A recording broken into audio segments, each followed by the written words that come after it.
For over 20 years, I've dedicated my life to bringing you the very best selling, marketing, and business building strategies to keep your business thriving. Get ready to experience the success you've been searching for. Welcome to the Tom Ferry Show. Welcome to the Tom Ferry Show, episode 35. Today, I'd like to offer some coaching around one of the areas that people really don't want to talk about, and yet it's the one area that as we become more responsible, as we become more focused, it becomes a life game changer. So today we're talking about how do we become financially unstoppable. A few weeks back at our Success Summit, I shared some of these same strategies and watched more people taking photos and taking more notes than arguably any session I did. And I would love to share that same information quickly with you here on the Tom Ferry Show. Now, we know that there's been statements from people like Warren Buffett that say, in the last 3 years, there's been more millionaires created than in the last 100 years. So we know that the market continues to improve. Even though we had a little stock market hiccup in the US, things overall have been arguably better since 2010. And even though we had a slow growing economy, we're still going in the right direction, which means abundance is everywhere and opportunity is everywhere. And yet, when you talk to the baby boomers, they're all saying the same thing. We're all living longer and we didn't save enough money. The fear is that they will actually live longer than their money. And that's a scary thought.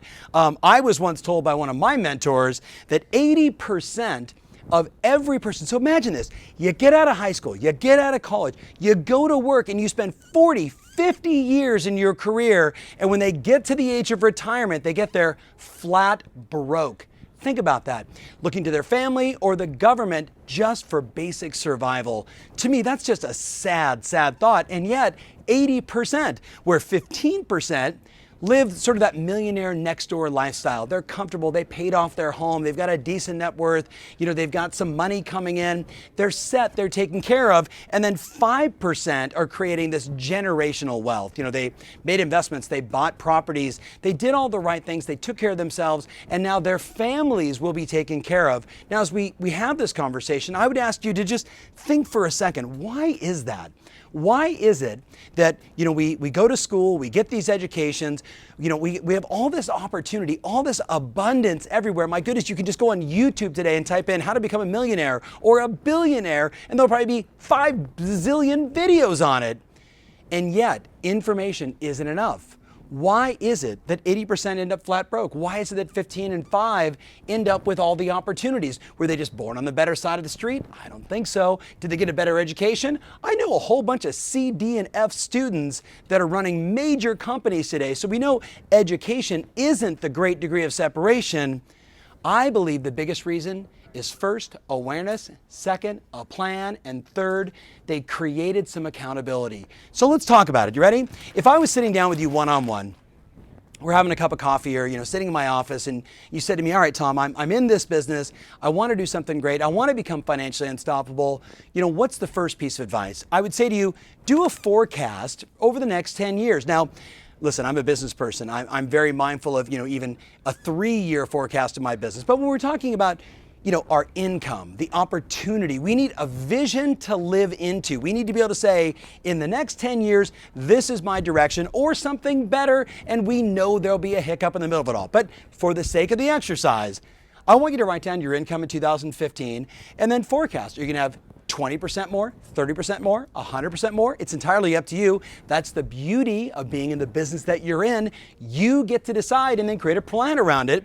So you decide all the way down to 2024, the next 10 years, how much income you're going to create. Then I ask you to total it. Let's just say, for an example, it's $10 million. And I'm just using that because it's an easy number. 35% goes to tax, 3.5 million. 25% goes to run my business, 2.5 million, 25% to run my home, to take care of the family, to do all the things I want to do, leaving me with $1.5 million saved, $1.5 million invested. And the first question I'd ask you is, look, you got to pay your taxes. That's the game. And I'm being kind of generous with only a 35% taxation, 25% to run your business, right? To operate your business, to maintain all the things you're doing, 25% to take care of the family and do all that stuff, pay your rent, pay your mortgage, pay your car, all that good stuff. and 15% to save and invest. This is just an example, but the question is it enough? Is it enough? I watched 4,000 people sit in that room at the summit, and when they completed this exercise, most of them were scratching their heads thinking, I need to make some adjustments here, or I need to make adjustments here. I've got to create more income. You sit in a unique position that you get to decide exactly how much money you want to create. You can write the service plan and the marketing plan and go out and write your own paycheck every single day. That's the gift of being in this business. So is it enough? Take the time, pause this, do this exercise, and then look at the second thing. There's 3 different types of real estate professionals today. And again, I'm going to reference the 80, 15, and 5 as sort of a metaphorical tie-in to how I perceive both what's happening in our country in terms of our finances, as well as what's happening in the real estate space. So Agent A, they get a check, yay, a closing, and it goes into a personal account and they just start spending. And you know this because it happens every day. You get the check and woohoo, right? Oh, I'm gonna go get a new car because my lease is up. And then, oh, mama needs a new pair of shoes. And then I'm gonna go do this. And oh, I got this opportunity. Oh, we're gonna go on a trip. And oh my God, I should do some marketing. And oh, maybe I'll get that new website. This is totally exciting. Oh, taxes. Oh, next whole check, taxes. And that's how the typical real estate professional operates their finances today. Now, I don't think that's a very good option. I don't think you believe it's a good option. Let's look at the second type of agent. And by the way, remember 80% ending up flat broke. The second type of agent. B, a check comes in. It goes into their business account. Now, this assumes that they've got some kind of corporation, LLC, C Corp, S Corp. You decide. I'm not a financial planner. I'm just bringing you the information. You're going to go back to your team and figure out the right move for you. But I know it comes into a business account. Automatically 35% goes into your tax account because you don't want to be thinking, I just got a $10,000 paycheck. No, you got $7,500 because $3,500, I actually added that up wrong, you got the balance, goes into your tax account, right? 65 over here. Then I'm gonna have a percentage of it that goes to run my business, right? I've got my coach, I've got my marketing, I've got my assistant, I've got all these things that I'm doing, and a percentage of every check you decide is allocated to run your business, and then the balance goes to your home account, your personal account. And by the way, you could be on Bank of America, Wells, Chase, any one of the major banks out there. There's only 4 big banks left. Any one of these is going to show you the same thing right there on your screen, transfer money to, move it around to, and then you run your home. Now, what we know is just this basic level of responsibility is what creates that 15%. That person that's a little more aware about the money that's coming in, paying their taxes, not having to be reactionary, putting some money aside, operating their business right. They're a little more organized, and look at the impact of just being a little more organized. But that's not what you want. That's not why you're watching the Tom Ferry Show. Let's get to the good stuff. You ready? Here is a sample. Sample, sample, sample. Warning, warning, whoop, whoop, whoop, warning. This is a sample. I am not a CPA, just as I said to all those people at the summit. I'm just giving you an idea, a blueprint for you to do your research on and think about what's right for you. But again, ready? 5%. See, what I know about the wealthiest people is they don't have to think about it. Things are turnkey, things are automatic, things are set up. The structure is in place for them to save, to invest, and to create wealth. The structure is in place, which means they took the time to decide, how do I want the framework of my finances to be? So here's an example of that. Checks come in. They go to your operating account. Again, whatever your percentage is goes over to your tax account. A percentage goes back into my business to run my business. That's my business account. Then I've got money that goes into the home to make sure that everything is taken care of. But then here's where it gets interesting. The wealthiest people I know have their sort of investment quarterback account as an example. And this is where a percentage is going to go to my fun account. You're just going to set aside money for fun, right? It's almost like I'm going to be disciplined. I'm going to, really be mindful about my finances, and I'm going to put aside this money, and it's free for me to go do whatever I want. Now, this is how, I'm going to go back to this. You ready? Back to that second group. Hold on real fast here. This agent, this is your fun account. Like the money comes in and it's just a constant reaction to whatever's going on next. And if there's no major trauma, no major problem, what I see is people just start buying stuff. They just start, doing things that they shouldn't be doing because there is no plan. So I just want to stress to you, fun account, really important for all of us. Then maybe you've got a real estate account where you're just saying, I'm just going to put aside 10% of every dollar that comes in is just going to go towards buying more real estate. And once I get to a certain amount, then I go buy that property. I'm going to have my retirement account and all the different options, SEP and IRA and all that good stuff, right? I'm not a financial planner. You decide, but some kind of retirement account. Maybe you're buying bonds, maybe you're buying stocks from your market account. If you've got kids that are going to college, right? We set up early on that 529B account. So automatically saving money for kids for college. And then if they decide not to go, guess who gets the money? Woohoo! Right? And then you've got your cash account. So here's just a simple example. Now, obviously, when you contrast this back to this one doesn't take any time. This one doesn't take any thinking. This is very much what I would call your finances in a coma. Boop, boop, boop, barely alive.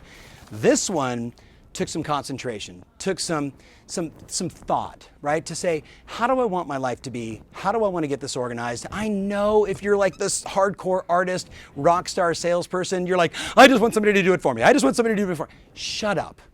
Okay, shut up. This is your money. You got to be responsible. And for my hardcore operators, you're like, yes, exactly, Tom. Matter of fact, there's 5 different other things you've already forgot about. I know. It's just a sample. The game is this. The market's good, and every economic sign that I'm seeing says it's going to be good for another 4 to 5 years. Why not put yourself in a situation over the next 4 to 5 years to be set financially, or at least one step closer? That's your assignment. That's what I want you to do. So here's some additional coaching. The first thing I wrote down is make a declaration. When you finally stop and say, hello, my name is Tom, and I choose to have a net worth of X, right? This is my declaration. I've not been very financially responsible, but starting today, I'm going to be financially responsible. I can't tell you how good it makes me feel when I get a phone call from someone saying, I took your advice, right? We took all of our debts and we organized them and we put them all in our bathroom. This is something I've told people to do for years because it's a place where you go every day and it's up and visual and it reminds you, here's all your debts. Let's get debt free and let's get cash saved because we know the level of security that provides for everybody on the planet. But you got to start with that declaration, like enough is enough. And by the way, if you get angry about it, that's better. If you're sitting in a sales meeting right now, big shout out to the leader for being the kind of person that would play this in front of everybody. So clap it up for the leader. And if you're sitting by yourself on a subway watching this with your iPhone on or your headset on, make a declaration. Stand up right now and say enough is enough. I am a part of the most abundant opportunity on the planet called real estate, and I can write my own check, but if I'm not going to be responsible, I'm going to end up in that 80% group, and that's a bad choice. That's your first one. Second one, decide on a 1, 3, 5, 10-year plan. And by the way, inside this, you can also get into asset allocation. You could say, I want 25% of my holdings in cash, 25% in the market. Maybe I want 50% in real estate. Maybe you want to buy other businesses, own a couple gas stations. It's your life. It's your finances. You got to decide how you want it to be. Number 3, you got to create accountability and structure, right? You've got to create the structure like I did with the sort of banking model, but the structure is I've got accountability, I've got people in my life that are holding me to following through on this plan. Structure and accountability. Number 4, you got to build your finance and wealth team. Consider, as your wealth grows and as your maturity grows, the advisors you have, in many cases, have to grow as well.